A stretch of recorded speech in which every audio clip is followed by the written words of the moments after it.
This is Marshall and his mother, Alicia. Just feet away inside the trunk lies the dead body of Marshall's girlfriend.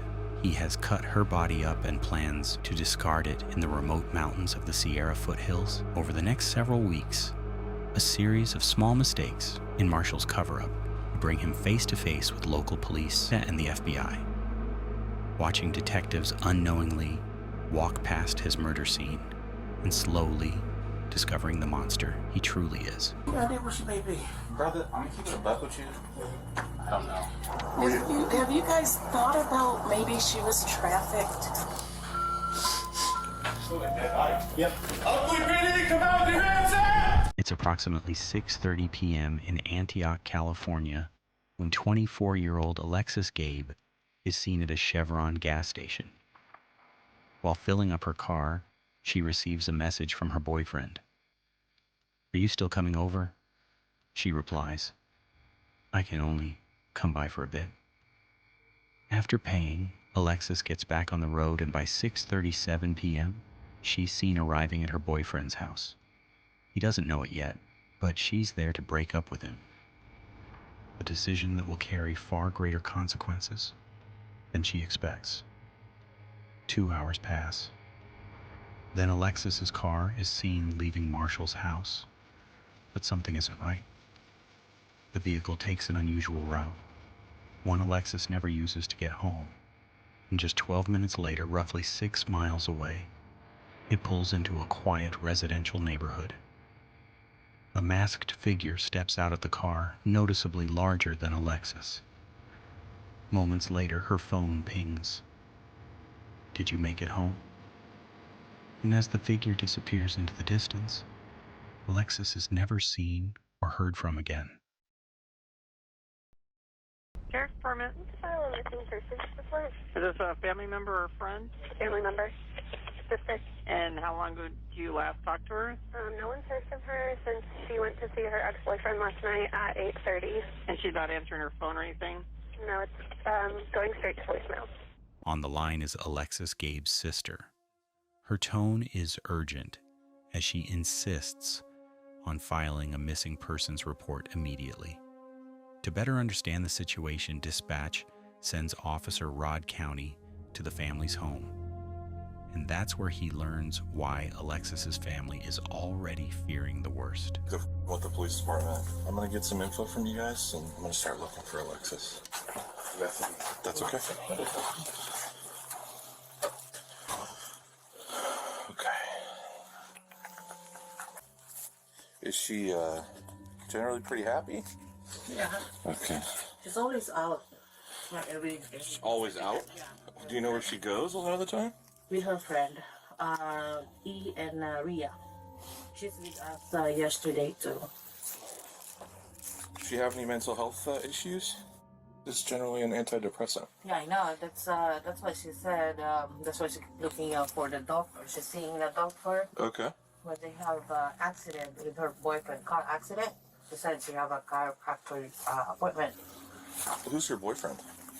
The one that we know is Marshall. Marshall. Jones, yeah. Okay. And then we just find out yesterday. The friend said Marshall threatening Alexis. If they gonna broke up, he's gonna kill or gonna kill Alexis. Oh, okay. And this is Marshall? Marshall. Yeah. Okay. Needless to say, the officer knows exactly who they need to speak with next. According to Alexis's mother, Marshall Jones is the boyfriend she went to see last. But even more troubling is her claim that he had threatened to harm himself or Alexis if they ever broke up. As Courtney wraps up his initial search, he relays the information to his sergeant. From there, requests are made for street CCTV footage, a real-time location warrant for her phone, and most urgently, another officer is dispatched to Marshall's address. Later that afternoon, the officer arrives at the house, knowing Marshall is one of the last people to see Alexis alive. Hey, is Marshall home? No. I'm Anita's house? Yes. Yeah. Okay. How y'all doing today? Okay. Y'all be safe. Be careful now, okay?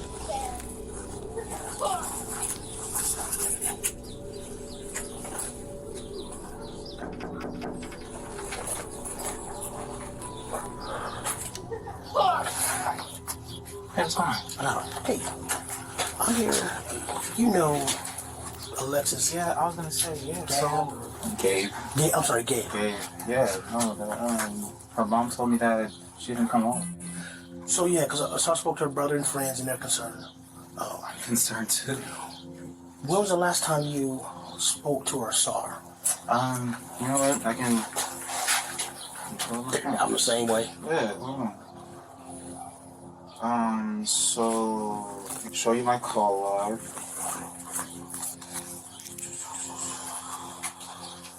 I talked to her throughout the day yesterday. I want to say 6:38 is when she told me that she was outside.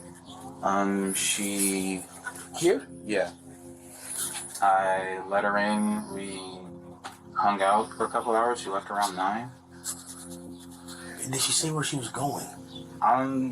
Yeah, because I can show you text messages. She said that... the more you give me, the better, man. I was about to say, I remember her saying... This is from today. It's not delivering. I've been trying to call her. I was like, are you still coming over? You must still be asleep. She's like, I can only come by for a bit today. I was like, okay. Because she was doing some other stuff for her job that she was doing some running around for. Okay. Any idea where she may be? You know, brother, I'm going to keep it a buck with you. Mm-hmm. I honestly thought she went to go smoke with her friend Rhea when she left here. Rhea? Maria.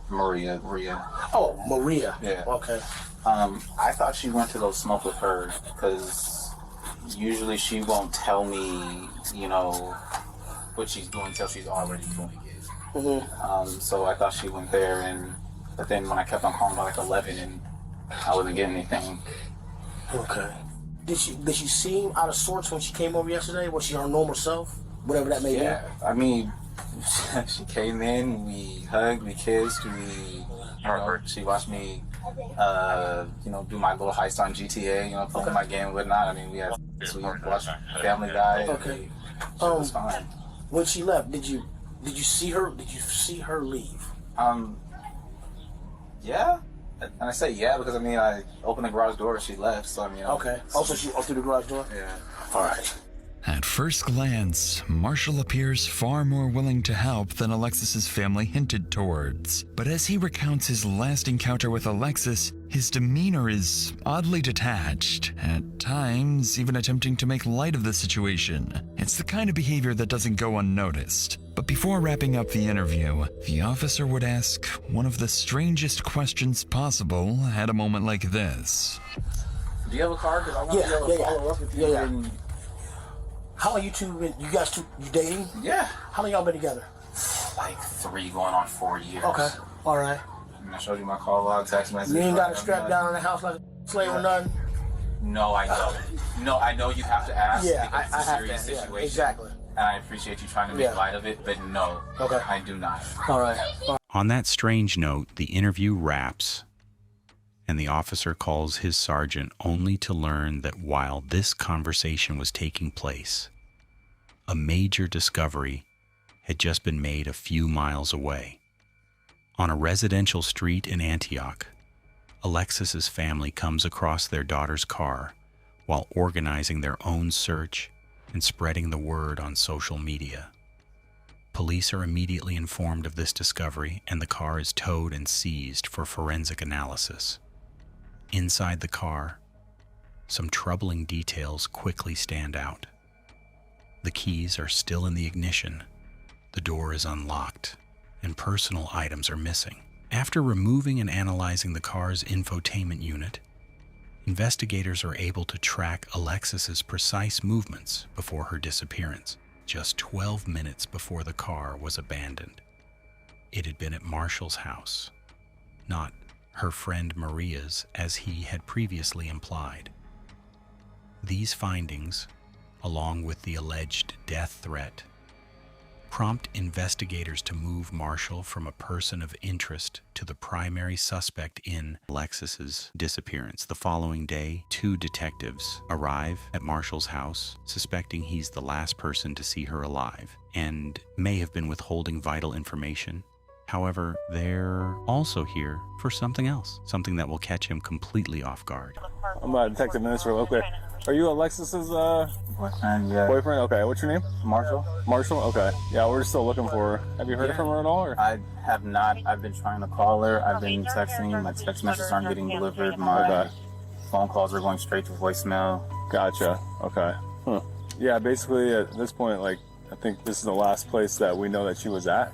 Right, and so we're just, obviously that's why we're kind of keying in on this area, you know? I understand, and like I was telling her mom, like, hey, I saw her, this is the last time. Yeah. You know, and I'm worried. Right. You know, and she's missing, and that just means that she's missing. It doesn't necessarily mean something happened to her, so I'm really trying not to let my mind wander. Her friends I'm not going to say they've been putting me under scrutiny, but they're making me feel like I did something and I didn't. Okay. Yeah, I mean, anytime and boyfriend, right? And that's what I'm saying. You know, everybody handles stress different, you know, and so we just want to rule everything out, anything weird to happen here. So, you know what I mean? Then we can move on to, hey, let's go look another area and see where she's at, you know? I understand. Are you cool if we go inside and look around real quick? It's not my house, it's my stepdad's, so, right. I mean, I could call him really fast and see. Yeah, that's fine. Go ahead. Clearly uncomfortable with the request, Marshall agrees to call his stepfather, the homeowner of the house. And as they wait for his approval, detectives would slowly begin to suspect there's something inside the house neither Marshall nor his stepfather wants them to find. Hey, Dad, Alexis went missing, and the police just want to go through the house really fast just to make sure that everything's fine. Is that okay? Okay. He said that one of you could go in, but he would like the other one to stay out here. No problem. Sure. You got a flashlight or anything? I don't. Yeah, me neither. You want to go in? Sure. All right. Hold that for me. All right. What's your dad's name? Leslie. Leslie? Okay, and that's the one you were talking to on the phone? Yes. All right, you said one of us would come in?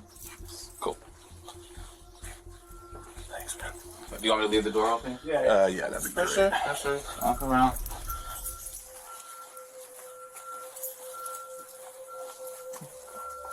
Anything of hers that's here?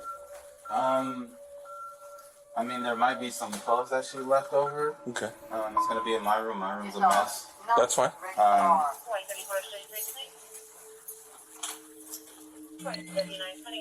Cool. This your room? This is my room in here.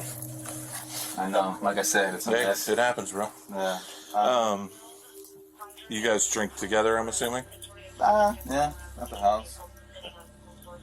As the officer moves through the house, Marshall's room quickly stands out, left in complete disarray, and as he inspects the room further, little does he know, this very place holds subtle clues and will soon become a crime scene. Is there upstairs? It's just one story. Just one story. Thank you. Appreciate it. I'm sorry. You're good. And then this is other people's rooms? Yeah.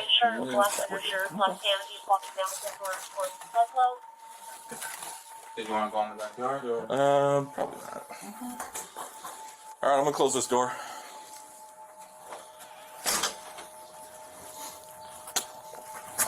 Nothing out of the ordinary. His room is an absolute mess. He does. Focusing on the mess, the officer overlooks the attic, a place hiding a terrifying secret. And it's no accident. Marshall has been guiding him through certain areas, carefully steering him away from others. But despite the search turning up nothing, officers aren't done with him just yet. There's something else they want to ask. So, no contact from her? None whatsoever. Okay. Phone's been off. You tried to call her, I'm assuming? Indeed. Okay. Do you mind hanging up with him real quick so we can... I'm going to ask you something. Would you be willing to give us your cell phone for a forensic download? Oh, yeah. Okay. So I'm able to do all that stuff. What's the forensic download again? It just shows me all the information on your phone for a certain period of time. Oh, okay. It shows like, hey, was this phone here the whole time? Oh, yeah, stuff like that. Okay, yeah, okay, for sure. And then I would just have you sign like a consent form. Okay. And then you can bring it down, sign the consent form down at the PD, and then I'd take your passcode, and then I would do it that way. Okay. They want to do a forensic download just to make sure that, you know, my phone is where I said it was, i.e. where I said I was. Yeah. But she was still here when he got home?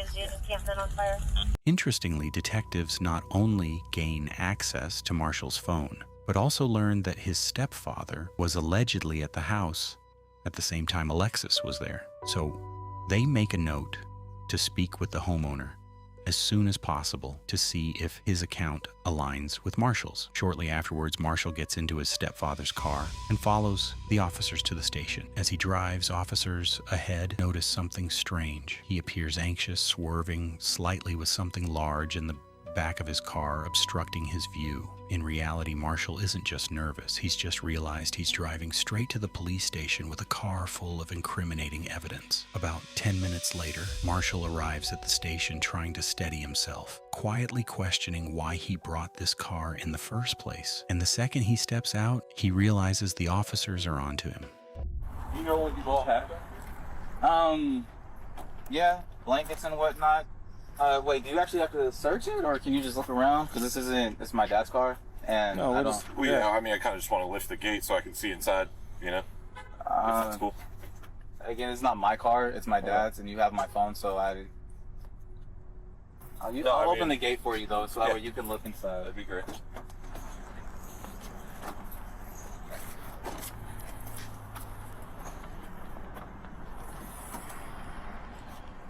We went to the drive-in, so tried to get Rumi some water. I mean, you can look in the bag. That's our Philly cheesesteak.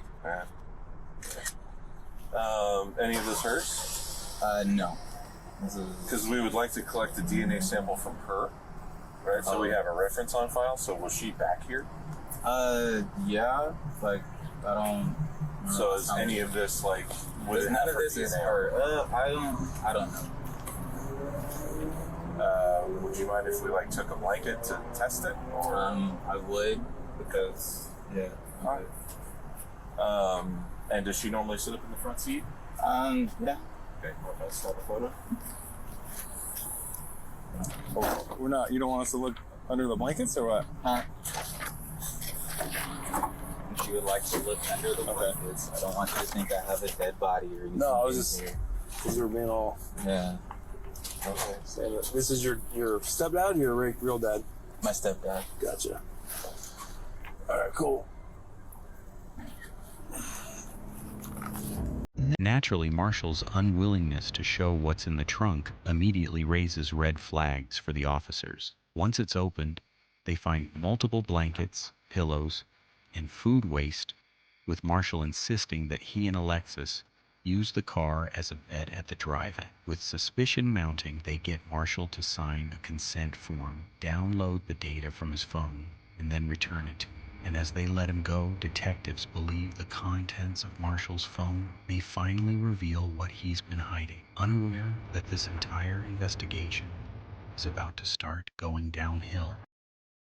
The next day, as investigators prepare to review the data from Marshall's phone, they notice the download process has failed, leaving them with nothing. Realizing Marshall's willingness to cooperate may already be reaching its limits, detectives decide not to push any further for now and instead turn their attention elsewhere. There's still one person they haven't spoken to yet, Marshall's stepfather, the homeowner who was allegedly inside the house the same night Alexis disappeared. If something happened to her that night, he may have witnessed it. With that in mind, they drive back to the house to speak with him, where they'll begin to suspect that not everyone wants them to discover the truth behind Alexis's disappearance.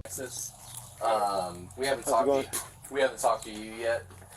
Marshall had said that you were here when Alexis was here on Wednesday night. Did you see Alexis here on the 26th? Yeah, honest with you. I come, if she's here, she's here. She's not. When I see her, I don't. You don't recall seeing her car here? No, I do not. And you don't remember seeing her, talking to her that night? No, I didn't see her there that night. No Wednesday. How's Marshall holding up with all this? He's upset. No, for sure. I mean, just now finding out that his girlfriend's coming up missing. I mean, I found out yesterday with the note coming in, a flyer. Oh, yeah. Flyer and stuff. Saying that she's missing. I'm like, what the hell is going on? What was she like as just an everyday person? Like, she's good? sweet. Yeah. I mean, she's just a good young lady. She never brought drama to your house or anything like that, or. What couples? I mean, aside from couple drama. Yeah. I mean, they never argued in front of me. But like, she never brought any outside BS to your house or anything like that. No. Is Marshall around? I know one of the detectives was trying to reach him and he hadn't returned his phone call. Marshall's not here. And last night he said he's gonna go talk to his mom. Me and his mom don't really, conversate like that. With this information, police now know where to look for Marshall next. His mother's house. What catches the officers off guard, however, is Leslie's refusal to confirm being with Marshall and Alexis the night she disappeared, directly contradicting what Marshall had previously told investigators. Now faced with more questions than answers, officers leave to figure out their next move. From this point forward, the investigation into Alexis's disappearance quietly begins to shift in a much darker direction.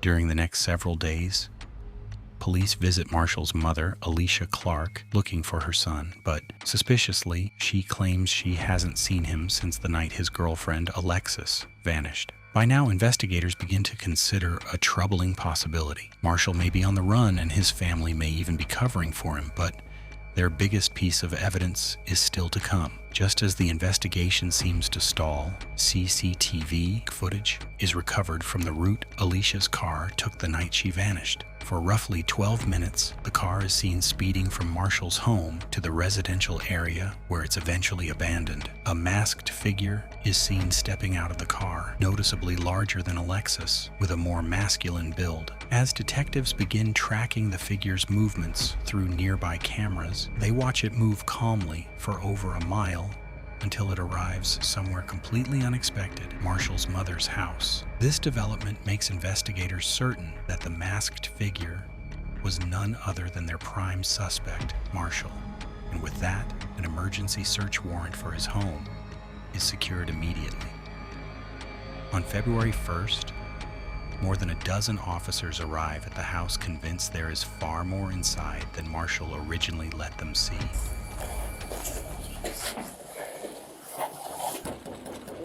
Oakley PD search warrant, open up! Never mind. Press the door with your foot. Yeah, hold it to the side and press it close.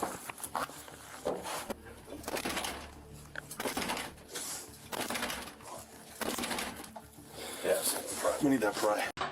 Oakley PD! Come out with your hands up! Hands up! Check the left, check the left. I got a door on the right. Check that door. Left's clear.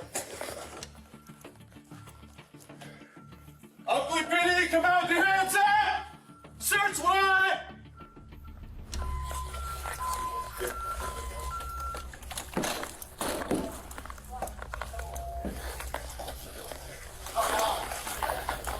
Check that. Clear. As officers move through the house, neither Marshall nor his stepfather are anywhere to be found. But then, as they prepare to enter the garage, it doesn't take long for a violent discovery to emerge. Smell it? Smell like dead body. Yep. In the laundry room. Okay.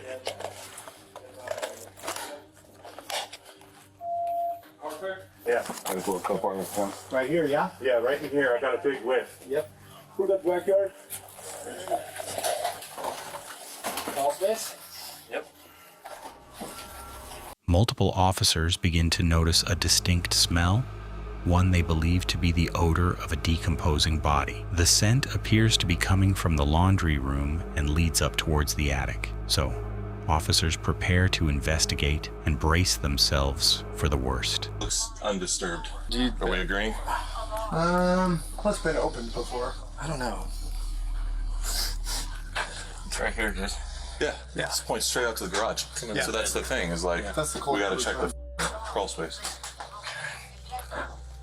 Anybody check inside that SUV or take a peek inside? I didn't see anything. It's locked. Okay. Scott, I'm gonna have this door closed for a second. I mean, there's pathways where they walked for electrical, but I don't see.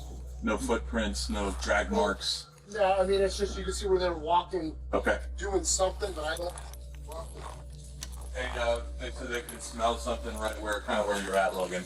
Like there's a vent. It's coming from the vent, kind of. Yeah. Once we hit this area and start walking to the garage, is where I smelt it.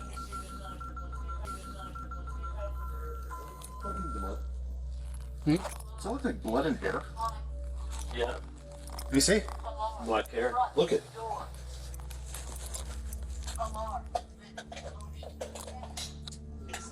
Paint? Could be blood, could Looks be like blood. brown paint, but that could also be blood. All right, let's This flops. let's clear up.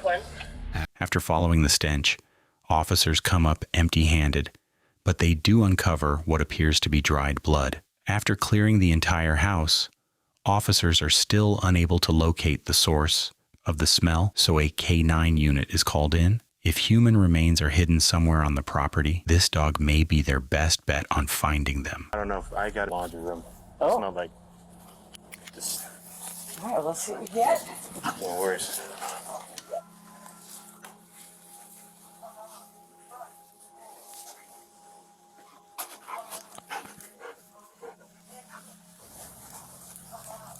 That's not good. So that had none of the other behaviors that we're looking for. Keep checking. Okay, good girl.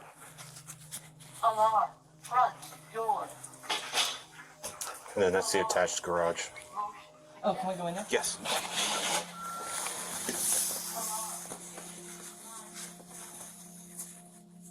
Okay, good girl. Did you guys leave that or did? Oh, I don't know. We didn't bring that in. That's fine. You saw her go up the wall here? Mm-hmm. Yeah. So it's just checking odor. As I said, you've worked Canon, so we didn't get final. And that was the kind of thing where it's like, I have some weird odor, but it's not all of her behaviors, which was more what we had there.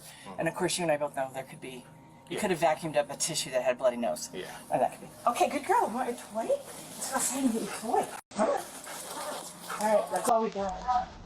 Somewhat surprisingly, the handler isn't fully convinced the dog has detected human remains. However, several indications suggest it has picked up on something suspicious as it repeatedly returns to Marshall's room, sits in one spot while staring at its handler, and most alarmingly, begins clawing at the wall, a sign the odor may be coming from the attic. But even after multiple additional searches, and with more canine units brought in, officers are left with troubling yet inconclusive results. Small traces of blood, the presence of bleach and other cleaning supplies, and a missing shower curtain. Following these discoveries, officers secure the scene and begin working to obtain real-time location data for Marshall's phone, now fully suspecting they have a homicide on their hands.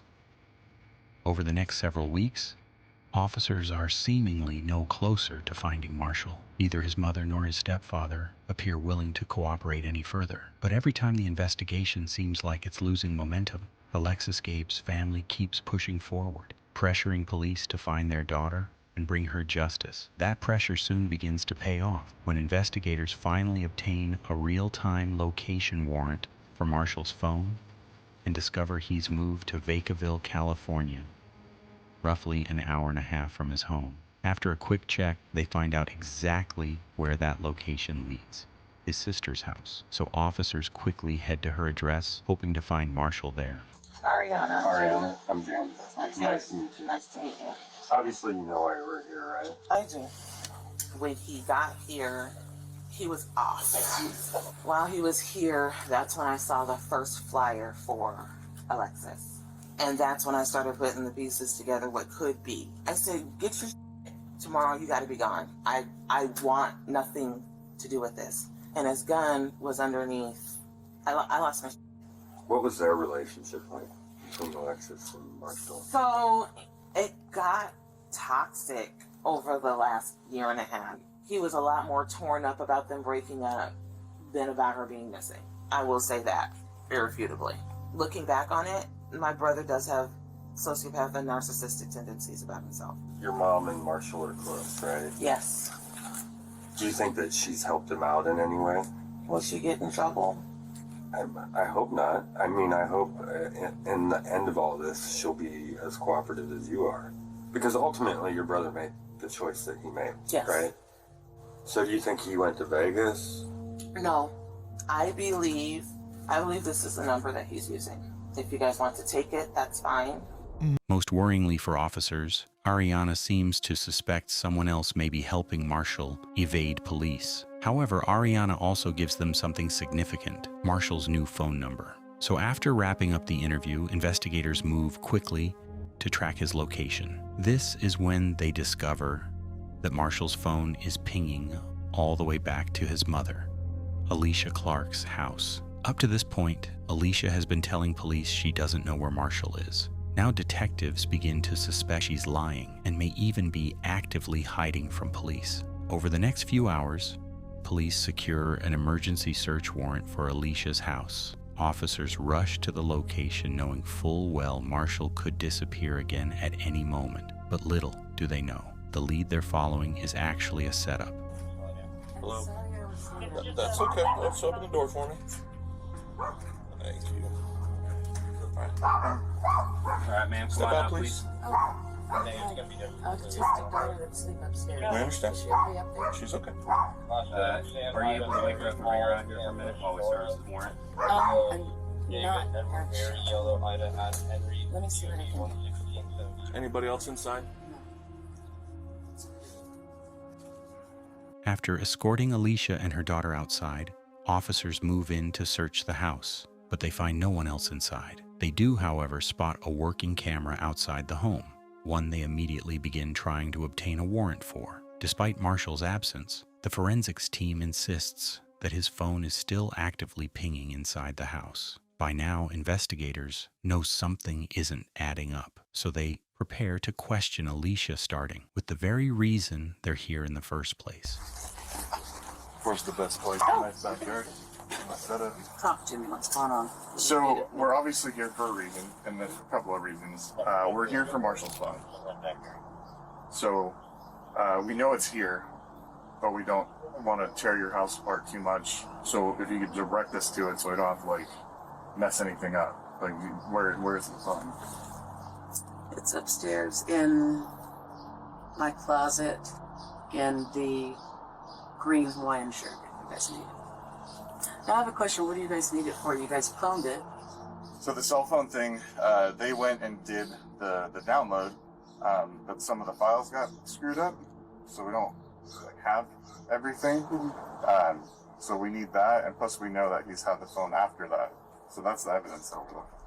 Strangely, Alicia appears unusually cordial with the detectives despite having her house breached. She's even admitted to holding a wanted suspect's phone, yet treats it as if it's nothing serious. By now, investigators are more than suspicious of her involvement. They're convinced she not only knows where Marshall is, but more importantly, what he did to Alexis. So he's obviously not here, so you know where Marshall is? Hand to God, I do not know. I do not know. I've intentionally told him, do not tell me where you are. It's just the situation. I don't want to know. So you're distancing yourself? Oh God, no, not. Oh, okay. Not at all. I just know this isn't who we are. I mean. And we don't believe that. Yeah. We just. I better not. We just. You guys are just doing your job. Right. We have to try our best to get answers right. Yeah. So that's why we do this. I'm definitely not distancing my son. I'm not. Okay. That's not the reason. What do you know? I know that the two of them had a solid relationship. I mean, for Valentine's Day, he wanted to get her an edible arrangement. I couldn't afford it. And so he went and got the chocolate, all of the stuff, built her an edible arrangement. I like that. I mean, that's the kind of guy he is. I've told him since he was younger, when you're dating, you want to make sure that you are so good to her that she's going to be comparing every other guy to you. Right away, this description of Marshall doesn't quite align with what investigators believe about their suspect, especially given his sister's earlier claims that he's a narcissist and a sociopath. If Alicia is fully aware of her son's alleged crime, then defending his character like this is not only disturbing, it's something most people would find nearly impossible to do. Sensing this may be more difficult for her than she's letting on, detectives decide to shift their approach, appealing to her emotions, hoping that if this is all an act, it's about to break. Hard to look that family in the face and tell them, hey, look, we don't really have anything to tell you. Have you guys thought about maybe she was human? So, have you guys found that info? I've heard that some people posting stuff on the internet and stuff, but a lot of people are not, they don't have a good grasp on how human works. Right. You can't just snatch up a 24-year-old, 170-pound female. I mean, I'm just going to be straight up with you. Do you think that Marshall had anything to do with it? God, no. No. Even if there's evidence that would suggest that he has something to do with it? You guys would have to prove it beyond a reason. Obviously. I don't want to leave you thinking that, for the lack of a better term, just... I know. Oh, God, no. No, not at all. There's a reason. I mean, I can only leave you with that. I can't like... That's even saying too much. You tell me... I don't want you to, like... To just, like I just said, I mean, we've been, both agencies here and the DA's office, we've all been working on this for 3 months now. We've looked every which way. Despite the detective's best efforts, Alicia doesn't appear to budge, and the worst part is that her dismissive attitude seems to work. Although officers inside manage to locate Marshall's phone, they find it's been wiped completely clean, and with nothing concrete tying Alicia to the disappearance. Investigators are once again forced to leave empty-handed. With no body, no confession, and no idea where Marshall may have gone, Alexis's case slowly starts going cold. Months go by with no new leads on Marshall's whereabouts. But then, investigators finally secure a warrant and obtain the CCTV footage from his mother's house. And as detectives start analyzing the footage, they begin to understand how Marshall managed to stay one step ahead of investigators for so long. Inside these large plastic bags, investigators believe are Alicia's remains, and suspect Marshall's mother was aware of it. Following these developments, investigators reach out to Marshall's sister and learn he has a friend at an apartment complex in Kent and may be hiding there. Using travel records, CCTV footage, and anonymous tips, they zero in on a specific location, the Skyview 3322 apartments. On June 1st, more than 4 months after Alexis Gabe disappeared, the task force moves in to serve a murder warrant and finally arrest Marshall. But as they arrive and prepare to breach, nothing about this operation is about to go as planned.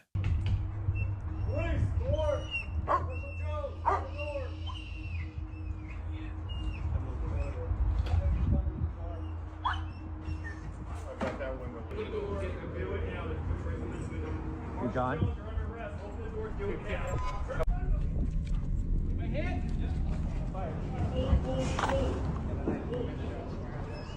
Yeah, came to the door with a knife. After emerging with a kitchen knife, Marshall is shot multiple times by 3 officers. Despite immediate medical aid, he is pronounced dead at the scene. The following day, Paul Beard, chief of the Oakley Police Department, holds a press conference announcing that Alexis Gabe's case is now officially being treated as a homicide, and that Marshall Curtis Jones had been charged with her murder before being shot and killed. But any real sense of closure for Alexis's family would not come until much, much later. On November 3rd, while metal detecting near Jackson Road in Plymouth, a local resident discovers what he believes to be human remains and immediately calls 911. When officers arrive, they're left speechless. Scattered across the mountains are the remains of a young woman. A forensic odontologist is brought in and using dental records confirms the remains are those of Alexis Gabe. In the aftermath, her family expresses a mix of devastation and relief. They continue pushing for charges against Marshall's mother and hold memorials in Alexis's honor. To this day, Alexis's family continues demanding justice.